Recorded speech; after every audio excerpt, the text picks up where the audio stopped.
복, 우리 선조님들이 그렇게도 좋아하셨던 복. 선조들은 한자어 복복자와 목숨 숫자와 길할 길자를 주로 좋아하셨습니다. 아니, 매우 좋아하셨습니다.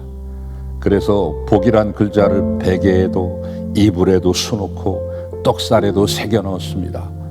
조리도 복자를 붙여서 복조리라고 불렀을 정도니 들어오나 나오나 앉으나 서나 오직 복받을 일념뿐이었던 것 같습니다. 사람에 대해서 평할 때도 그 사람 하는 것을 보니 복받겠어 라고 했습니다. 식사 때 밥알을 흘리거나 밥을 입안에 가득 넣은 채로 말을 하면 복 달아난다고 나무랬습니다. 복이란 한자어를 풀이할 때도 하늘에서 내려진 속이 꽉 찬 단지라는 뜻이라고 풀이를 한 것을 보면 우리 조상님들은 어렴풋이나마 복이란 하늘이 주어야 받는 것이라고 생각하셨던 모양입니다. 자, 그렇다면 매우 복받는 자는 어떤 사람일까요? 시편 1편 2절 말씀에 기록된 대로 사는 사람입니다. 오직 여호와의 율법을 즐거워하며 그 율법을 주야로 묵상하는 자로다. 팔레스타인 지방의 나무들은 비가 오는 겨울철에는 푸르다가도 계절이 바뀌면 바싹 마른 흉한 나무가 되고 맙니다. 그러나 그 나무들 중에서도 시냇가에 심겨진 나무는 그 뿌리가 항상 물 있는 곳에 뻗어 있기에 언제나 생명이 넘치는 푸른 나무가 되는 것이죠. 영국 런던의 테임즈 강변에 한 재판소가 있었는데요. 그 재판소의 뜰에는 포도나무 한 그루가 심겨져 있었다고 합니다. 그런데 이 포도나무에서 열리는 포도는 영국에서 가장 맛이 좋았답니다. 그래서 이 식물학자들이 이 포도나무를 번식시켜서 널리 보급하기 위해 조사를 해보니까 다른 포도나무와 조금도 다른 점이 없더랍니다.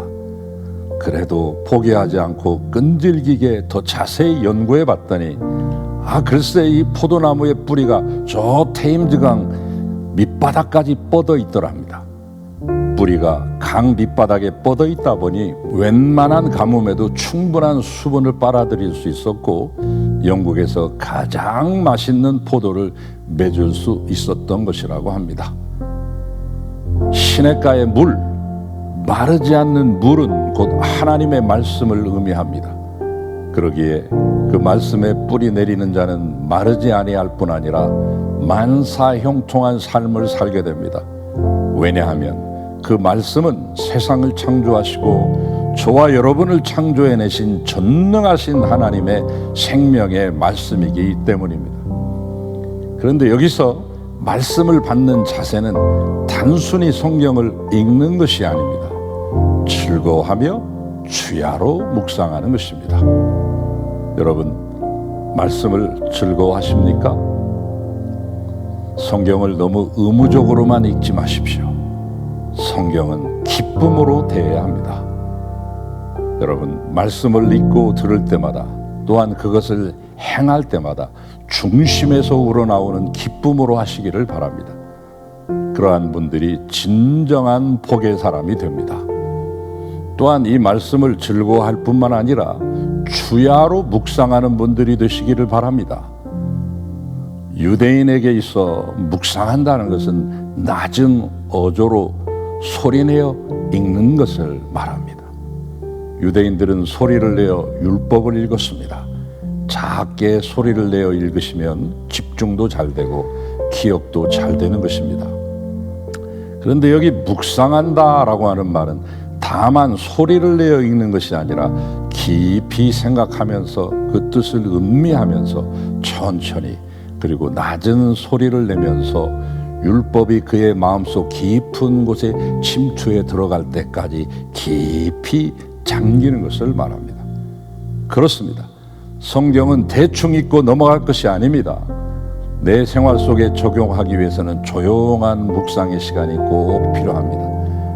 말씀의 되새김질 없이는 쉽게 소화시킬 수 없기 때문이죠. 여러분, 주님의 말씀을 즐거워하십시오. 그리고 그 말씀을 주야로 묵상하십시오. 그리고 날로 성장하는 나무들이 되십시다. 부디 성령의 열매, 전도의 열매, 회개에 합당한 열매들을 맺으시기를 축원합니다.